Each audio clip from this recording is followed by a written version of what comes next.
Hi friends, welcome to my channel. ముందుగా మీ అందరికీ నా తరపున సంక్రాంతి శుభాకాంక్షలు.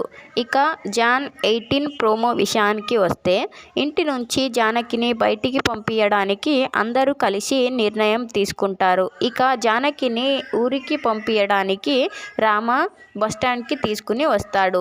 ఇక జానకి అక్కడ కూర్చుని రామగారు చాలా బాధపడుతూ ఉంటారు. ఆయన బాధని తట్టుకోలేరు. అంత తేలికగా ఆ బాధ నుంచి బయటికి రాలేరు. రామగారు, నేను ఇంటి నుంచి బయటికి రావాల్సి వచ్చింది అనే బాధ కంటే మీ గురించి నాకు ఎక్కువ బాధగా ఉంది అంటూ తనలోనే ఏడుస్తుంది జానకి. ఇక ఆలోపు బస్సు రావడంతో జానకి బస్సు ఎక్కి కూర్చుంటుంది.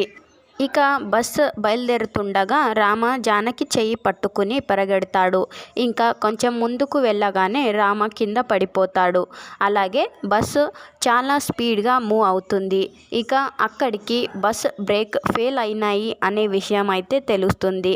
ఇక నెక్స్ట్ ఏమవుతుంది అనేది నెక్స్ట్ ఎపిసోడ్లో చూడాల్సింది. ఈ వీడియో కనుక మీకు నచ్చినట్టయితే లైక్ చేయండి, షేర్ చేయండి, అలాగే సబ్స్క్రైబ్ చేయడం మర్చిపోకండి. Thank you for watching.